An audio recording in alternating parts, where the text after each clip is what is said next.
Pune hit and run मामले की खबर के साथ। जी हां, पुणे हिट एंड रन मामले में हर दिन एक नया खुलासा हो रहा है। एक बिगड़ैल अमीर शहजादे को बचाने के लिए सिर्फ उसकी फैमिली ही नहीं बल्कि कई विभागों की भागीदारी भी शामिल है।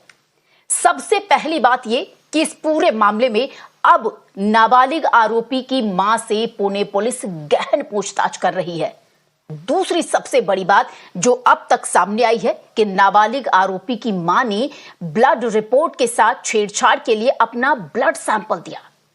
सूत्रों की माने तो बाहरी लोगों द्वारा ये जो ब्लड सैंपल है उसे चेंज किया गया, बदला गया। वहीं तीसरी सबसे हैरान करने वाली बात ये कि ब्लड टेस्ट के दौरान 4 आउटसाइडर्स यानी जो 4 बाहरी लोग थे वो भी उस वक्त वहां मौजूद थे।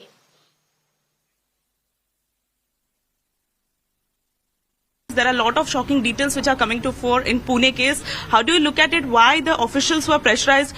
What are the links which are being established? Now there was a MLA who called the particular police station. There are several charges which are coming to fore. Why such negligence by the entire system is coming to fore? आपने देखा होगा कि जो सापरे committee, doctor सापरे committee बनाई है, उस doctor सापरे पे ही कई एलिगेशंस हैं। एक उदाहरण के लिए कि उनके पास किराए की गाड़ी है, उसका हर महीने का किराया 1 लाख बनता है। ऐसे कई उनके ऊपर चार्जेस है। ऐसी कमेटी उनने बनाई। ये घटना में आपको देखा गया होगा कि उसका ब्लड सैंपल बदल गया। ये घटना में आपको जिस आरोपी जो पकड़े गए उनको आरोपी को ऐसे लिखने लगा है पुलिस स्टेशन में। अब देश में ऐसा कोई कानून तो नहीं है कि गरीब के लिए अलग कानून और रईस जादव के लिए अलग कानून। ऐसा तो कानून नहीं हो सकता और इसलिए सरकार के लोग इसमें इन्वॉल्व हैं और इसलिए हमने मुख्यमंत्री जी को भी कहा है कि आप खुद सामने आके बताइए कि वास्तविकता क्या है।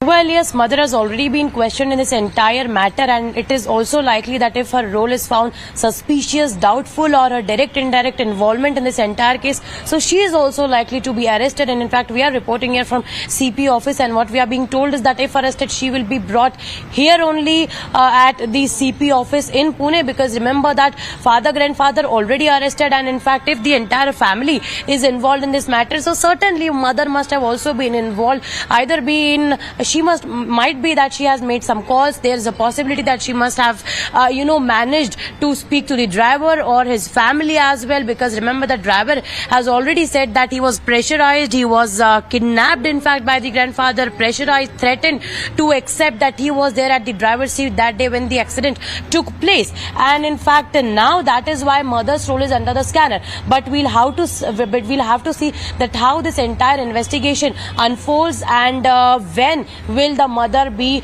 arrested.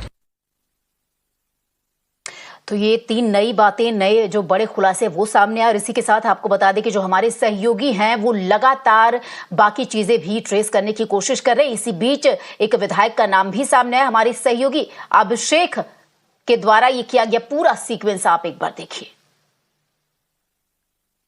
लेबर का काम करते हो बराबर है, लेकिन 3-4 दिन से हम लोग आ रहे हैं, कोई पता ही नहीं कहाँ पर है सर। उस दिन रवि साहब से भी मिले थे, मीटिंग रहे ना उनके भाई, उन्होंने बोला मेरा नंबर भी लिया था, बोला कॉल बैक करेंगे, तो आप फोन ही नहीं उठा रहे। पुणे में है कि नहीं? पुणे में वो भी नहीं मालूम, घर में के अंदर है क्या नहीं है? घर में नहीं है, पुणे में है या वो भी नहीं मालूम। अरे यार कैसे नहीं मालूम, आप काम करते हो इधर।